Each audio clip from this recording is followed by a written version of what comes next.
Hey everyone, Carl here with Littleroot Lessons, bringing you a deep dive featuring Umbreon this week. Umbreon is a special Pokemon that has a lot of good unique support tools at its disposal, and actually boasts some very decent bulk. Was also the winner of the Twitter poll last Friday. Make sure to go follow us at LR Lessons for the whole poll system on Twitter so you can take part in that. I believe Charizard is going back up again from last week, and I'm not sure what else is on there, but it'll be live, should be live right now as of the posting of this video, so definitely go check that out. And make sure to hit that like button, hit the subscribe button, ring the bell for notifications for when new videos go live. It helps us out a ton. So Umbreon is a unique support, I would call it. It does very interesting things as a dark type support. If you think about support Pokemon, you think fairy types like Comfey, healing your allies, things like that. Umbreon is more of like a prankster trickster style Pokemon where you try to disrupt your opponent with status or taunts or stat drops and things like that. So it fills a very unique role on teams being a bulky support Pokemon that's really hard to deal with. A lot of what Umbreon does is good in the formats that it's played in, but it's surprised it's not played more.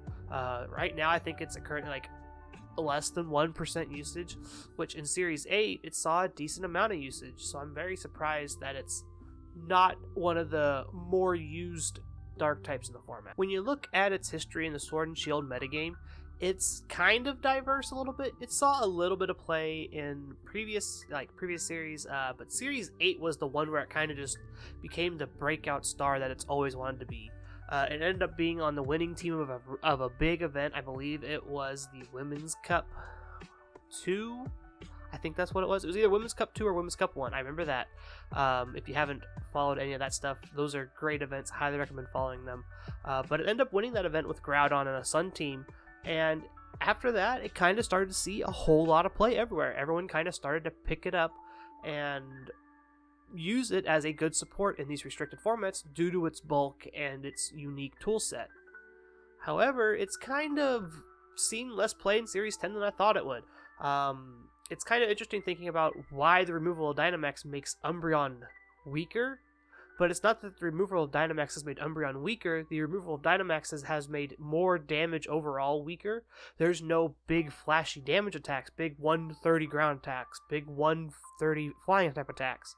So what you need is more damage across your entire team, and that's just something that Umbreon cannot provide in Series 10. It is not a damage Pokemon. It is very much a support-oriented Pokemon first and foremost, and can be hard to get Umbreon into those decent damage ranges that we see on current Series 10 teams. When we look at common partners for Umbreon, we see a lot of high offensive Pokemon. Things like Zacian, Regieleki, Groudon, Rillaboom. Super offensive Pokemon that deal a lot of damage and aren't worried about taking a whole lot back, mainly due to either their speed or their decent bulk. Umbreon does its best when it sits on the field and uses Yawn, Snarl, Baby Doll Eyes, and stuff like that to interact with its opponent and keep your Pokemon alive on the backside of that. Groudon is the winning team with Umbreon back in the Women's Cup event, and it's not surprising here to see it on 24% of teams with Umbreon. It's fairly just good synergy. For some reason, Umbreon just works really well. And then with something that's really kind of cool, not like in a totally obvious kind of way, Moonlight gets boosted by Sunny Day, which is really cool. You get a increase in your healing, so that kind of just that synergy works out well. Zacian's kind of cool because Zacian just doesn't like to take a lot of damage, and Umbreon can be a real good pivot just with its natural bulk. Same thing with kind of Regieleki. Regieleki doesn't like taking a whole lot of damage, so Umbreon gets to switch in, be decent bulk, kind of that sort of thing. Some other cool ideas and partners here are things like Tapu Fini. Tapu Fini gives you some cool synergies with the Misty Terrain and stuff. Unfortunately, it is a non-bow with Yawn, so definitely look at being a different type of support style with that. Maybe lean into Baby Doll Eyes and Snarl more rather than Yawn and other stuff like that. And then Entei's another popular Pokemon, which strikes me a little bit because Entei wants to do the short, quick game kind of thing. It doesn't want to play long, drawn-out games like Umbreon wants to. So it's kind of interesting seeing that there's this dynamic between fast games and slow games with Umbreon. When we look at the metagame breakdown here, we see that Foul Play is at 95% usage, Snarl is at 93%, Moonlight's at 80, and Yawn's at 38. This is the standard support suite. We run Foul Play and Snarl for damage because we need something to play out in these long, drawn-out games. Moonlight is our healing, and we give up Protect to have Yawn just to be able to set up Yawn in front of someone and then kind of just put them to sleep, heal up, or Foul Play them, or Snarl them down to where they're not dealing as much damage. Other moves to consider are things like Baby Doll Eyes, Taunt, and Helping Hand. Those are all very good support moves that can be placed over Yawn depending on what your team is doing. Like I said, if you have Tapu Fini, you don't really want to play Yawn, so you could probably play that Taunt, or that Baby Doll Eyes, or that Helping Hand to kind of get it in there. Protect here at 21% is fairly uncommon. Umbreon plays a lot like Suicune, where you don't want to play Protect a lot of the time. You kind of are playing leftovers and playing that long, grindy game, so Protect has less use for you than another move like Yawn or Moonlight would. And then we see Sunny Day here at 13% as well. This is probably just to help out Sun teams, get Sun back up in case like Kyogre or something like that pops in, or Tyranitar, stuff like that. Dynamax usually changes the weather pretty dynamically, so having Sunny Day is less of a thing probably in Series 11 than it is currently in Series 10. When we look at items, though, we see that it's not all over the place, kind of like how the moves are. Leftovers is at 55%, really high usage. Citrus Berries are at 32 right after that. And then rounding out the end here is Safety Goggles at 6. There is also Utility Umbrella, which is very interesting. Utility Umbrella works cool because it lets you ignore weather when attacks come to you, but your attacks don't get ignored, kind of situation like that. So you would take, like, you don't take boosted water spout damage from water spout and stuff like that because you're not in the rain. Or you don't take sun boosted damage because you're not in the sun. Stuff like that. When you're looking to build with Umbreon, it needs a lot of help when it comes to dealing damage. So a lot of the teammates that are going to be good with it are offensive oriented.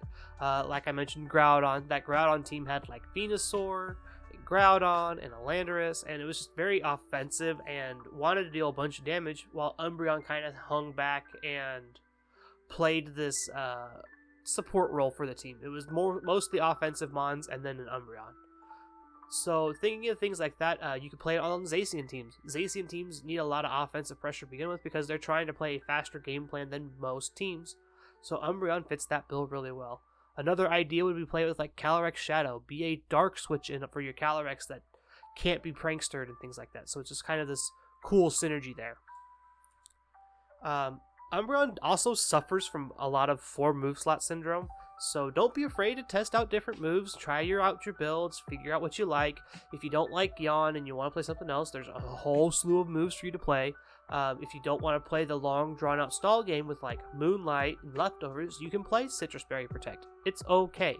Umbreon, there's no set way to build Umbreon specifically for teams, so it's just interesting to try out different things and kind of experiment with this Pokemon. Looking here at the base stats and movesets for Umbreon, we see that its HP is almost 200. Base 170 HP is really, really high. I think there's not very many Pokemon that can actually out HP that besides like Regidrago. So definitely something going really good for it is its base HP at 170, the base defense is at 130 and 150 respectively. However, where it lacks is in those attacks and those special attacks where we're trying to deal more damage in Series 10. That base 85 and that base 80 just not up to snuff in this format with base 100s and base 120s running around. Base 85 speed's also kind of awkward. You're not quite super duper slow, but you're also just a little bit too fast to play in Trick Room reliably.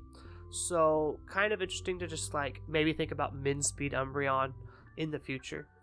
And outside of Inner Focus, you do get Synchronized, which is interesting, but almost unplayable, really. Inner Focus is the best ability for Umbreon. Almost every set, I think, is playing Inner Focus right now. When we look at this first moveset, though, we see that this is the Leftovers, Foul Play, Moonlight, Yawn, Protect set. This looks to stall the game out as long as possible, and maybe win on damage, maybe win on just having more Pokemon, because you've been interacting with your opponent so much. Very bulky. 252 HP, 156 defense, 100 special defense, bold nature. This is about the standard for Umbreon. Sometimes you see Snarl over Protect. That's just personal preference at this point. The next set here, though, is a Citrus Berry set. Still carries Moonlight and Protect, but we're carrying Snarl and Baby Doll Eyes. This is something you would probably play alongside like a Tapu Fini, looking to be super duper bulky. We do have almost max defense and 252 HP, and a little bit of speed to outspeed some certain Pokemon. If I remember correctly, that puts us at 90 something. So it's probably just a couple speed points faster than an Incineroar, so that's kind of nice to have. We're also Citrus Berry, so we're not as good at healing with we were with leftovers, but we still do have Moonlight to kind of help us facilitate that a little bit more. And this last set here is another kind of cool one where we do get to have Taunt and Moonlight and Yawn, but we also are just carrying Snarl with safety goggles, so we get to not worry about our Yawns being redirected into a Moongus, or have to worry about sleep powders or spores or things like that. So it's kind of interesting to maybe play with these sets a little bit and experiment with EVs, experiment with moves, experiment with items, and branch out away from what Umbreon's currently doing. When you're looking to beat up an opposing Umbreon, it doesn't deal a ton of damage back to you, but it makes up for that with just sheer bulk. So be ready for a long, drawn-out game. You need to whittle it down when you can, if you can. Chip damage is always important on that Umbreon. In Series 11, we have access to like Vine Lash, Wildfire, Cannonade, and Vocalith. All of those help immensely against an opposing Umbreon, just being able to chip away at its HP slowly more than it's healing with leftovers. Another thing to be considerate, it's really weak to Taunt. Being a Dark type means you can't use Prankster Taunt, but if you just happen to have like Taunt on your Incineroar, that's actually really, really useful because a lot of the times they play 3 non-damaging moves and then Foul Play or Snarl. Sometimes they do both Foul Play and Snarl, but being able to turn off half the Pokemon's moveset with just a single move is critical to beating it for this Pokemon. This is a very support-oriented Pokemon, and you're not really too worried about those Snarls and Foul Plays coming into you if you are turning off the Yawns and the Moonlights alongside it. And thinking about weaknesses here, we have Fighting Bug and Fairy. Fairy is probably the most common and best one to play right now, mainly because Fairy's really good against opposing dragons. It kind of keeps those at bay. It's also just really good neutral damage into a lot of targets. Fighting and Bug are not as common right now. U-Turn is about the biggest Bug type move you see, and when it comes to Fighting type coverage, it's really hard to find a good Fighting type right now, outside of maybe like the random Choice Band Zamazenta. But definitely keep an eye out for those kind of things. When you get into Series 11, you'll see more of Thundurus playing Superpower and things like that. So definitely be wary of that when you're playing with or against Umbreon. So to wrap up with Umbreon here, Umbreon has a lot of potential, I feel like, but overall just lacks in the formats where damage output is needed on every team member. Series 10 is a very offensive-based format.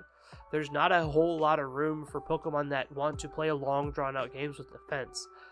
Stack Attack is like the only really bulky defensive Pokemon that I can think of that can output a lot of damage on top of that decent bulk. So Umbreon definitely struggles in those types of formats, but when dorm formats have Dynamax to kind of rely on, you can play a lot less of the more damage-heavy teams and play longer, drawn-out games like that. And Umbreon's great bulk means that I can play well in almost any type of long game, so be ready to go to time if necessary when you're playing with or against Umbreon. Have that mindset in your mind of, okay, Umbreon's on the field, I don't have a good way to deal with this, how do I put myself in a winning position every time? The best bet you can do is hopefully keep it from using Moonlight or waste all of its Moonlights early and whittle it down slowly to where you might win an HP percentage race. You might have to come to that. And with that being said, I want to thank y'all for hanging out and listening to me ramble about Umbreon today. Make sure to check us out on Twitter, at LRLessons, at MrJoy25, at MusicalVGC. Definitely go check out the at LRLessons channel right now. We're doing that Twitter poll. Definitely go check it out. You can vote on the next Pokemon we talk about on Friday. Check out the Discord. Link is in the description. Our Discord is great. We talk about VGC, Unite, football. We do TCG stuff. There's a whole 9 yards there. Everybody's great. Definitely come hang out and talk with us there. And remember to hit that subscribe button, ring the bell for notifications, all that great YouTube stuff. Leave a like, leave a comment. It helps us out with the algorithm and helps us reach new people. And with that being said, have a wonderful morning, afternoon, evening, wherever you're at in the world, and we will see you all on Monday with the podcast. Bye, everyone.